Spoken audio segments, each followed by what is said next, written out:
So, Capital Supremacy is probably my favorite game mode in Star Wars Battlefront 2. While I really love Galactic Assault, I just hated the whole linear aspect to it. But whenever they brought in Capital Supremacy, it was like a whole different experience because you're free to go pretty much wherever you want on the Battlefront. It takes a ton of inspiration from the original Battlefront games, making the command posts almost identical to the way they looked back in the day. But unfortunately, there was one thing that really held this mode back from being the greatest one in the game, and that was the fact that at the time, this was going to be a Clone Wars only mode. The devs said it themselves when it first released, and a lot of people were very upset about that because while, yes, I really love the Clone Wars, it's one of my favorite eras, I still love the original and sequel trilogy as well, so knowing that these weren't going to be added for this amazing game mode was really disappointing to see, and like I said, it brought in a ton of backlash. But then not too long ago, some great news came for it. This is whenever the Rise of Skywalker update was about to come out, and they did announce that the sequel trilogy would be coming for Capital Supremacy in January. And this update actually comes out this Monday alongside with BB-8 and BB-9E as new droid heroes. And at the moment, there will be 3 planets coming with this update for Capital Supremacy, those being Ajan Kloss from the Rise of Skywalker, Jakku, and then Takodana. And then also we are going to be getting the new MC-85 Star Cruiser and the Resurgent class Star Destroyer as interior maps for the ship phase of this mode. And I'm really hoping they do decide to add stuff like Krayt and Starkiller Base to the rotation for Capital Supremacy, because they are some of my favorite maps in the game, so hopefully they don't leave those out. I don't think they will, but at the same time, you never know. And then finally, with the BB-8 update, they're also adding an era selector for Capital Supremacy, so it's going to be a lot like the co-op selector where you choose what era or faction you guys want to play in, so it's a really nice sort of server browser in a way, but I am excited to see that they did incorporate that. But then there was one more major announcement that came with the recent community transmission going over the next update, and that is actually about the Age of the Rebellion update, and it says, as January comes to a close, our attention turns to February, and with it, the confirmation that we will return to the original trilogy and the Age of Rebellion.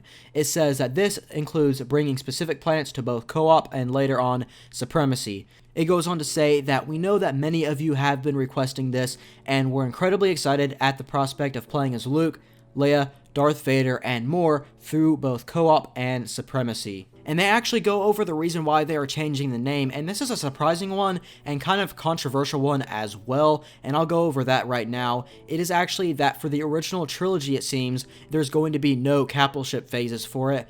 I'm not sure what the reason for that is, if maybe they're just testing it out to see if people like the ground phase more.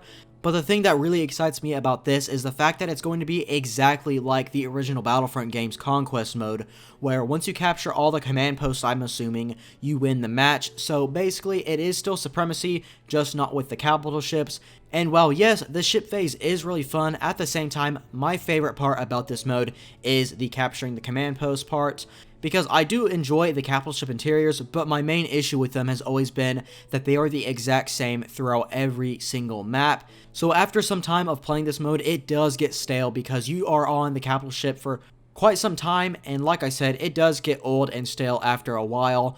So I am somewhat fine with them just doing the ground phase only with this, probably again to test it, and I honestly would not care if they incorporate this throughout all 3 eras, but instead of just leaving the capital ships out, they actually make them completely new maps. So basically you would be playing the Supremacy mode on the Resurgent class Star Destroyer or the Republic Venator, and they would just add command posts inside each of these different ships. I honestly think people would be completely fine with that for the most part, because I feel like I'm in the majority when I say that the ship phase is kind of boring after some time, and I just can't wait to get back to the ground, because that's where the main objective is and where everyone is wanting to play as. So like I said, I think a sort of revamp for this mode would be pretty good for the game, and I don't think a lot of people would care about it. In fact, I think a lot of people would really love the change if they did it across all 3 eras. But there was, again, one more major thing that got announced with the community transmission, which really surprised me, and that is the fact that they are bringing SCARIF back. It says that during development, we looked at the experiences that both the Death Star 2 and SCARIF would offer. It says deciding that the Age of Rebellion would be focused on ground-based combat, which is a better fit for some of the more iconic locations we have available. It says that it's hard to imagine leaving the Death Star to go to a capital ship, let alone having to deal with the shield gate that surrounds SCARIF. It says, but don't worry, it's still the same great Supremacy experience, just focused on ground-based gameplay. And then it says, and yes, you heard that right, we are bringing SCARIF back from 2015's Star Wars Battlefront. It says, this is one of the most highly requested planets, and we're incredibly excited to see it return on the Battlefront. It finishes off by saying, more details on the specifics of our Age of Rebellion content will come in February, but before that arrives, we're just days from the next update, and then it goes on to take a look about what's coming on Monday. So yeah, that's some news that I honestly was not expecting at all. The fact that they were bringing SCARIF back, which like I said in the transmission, it is one of, if not the most highly requested maps that the fans want to pour over. And I absolutely love SCARIF. Probably my favorite map in 2015's Battlefront had to have been Bespin. I just love the look of it and the layout and everything. But SCARIF is a close second call because it is just an amazing planet. I loved it in Rogue One. It looks great. The graphics are amazing on it.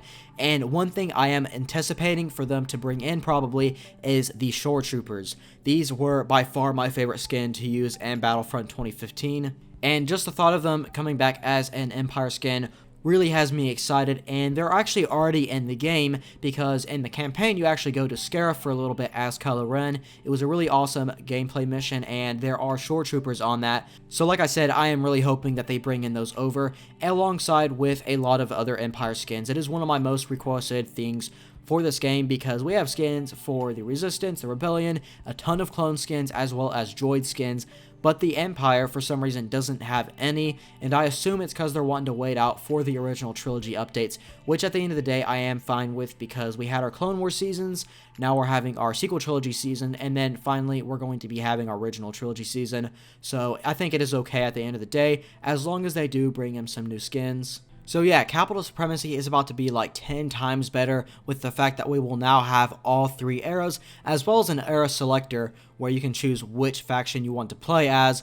So I cannot wait for these updates to come out. It's crazy that they're already coming out with it in February. Now Ben Walk, who is the community manager for Battlefront 2, did say that SCARIF would be coming sometime after February, but starting in that month with the original trilogy Capital Supremacy mode, they will be releasing the Death Star 2 for it, and I'm not sure if they're going to have any other maps. At first, for the Sequel Trilogy update, they were supposed to only have, I believe, Ajan Kloss and then one more, but they got a few more in before the update came out, so maybe the same will happen for February's update. So yeah, go ahead and let me know in the comments down below how excited you guys are for this next updates. Personally, I am stoked for it. It is my favorite mode, like I said, but it having Clone Wars only was really a letdown, so I am glad to see that they are listening to the fans and all their feedback and all that, and are bringing in what we want, especially SCARIF.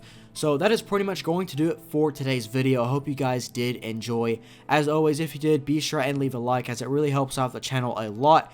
And if you're new, subscribe for more Star Wars news, gameplay, and more. And I'll hopefully see you in the next one.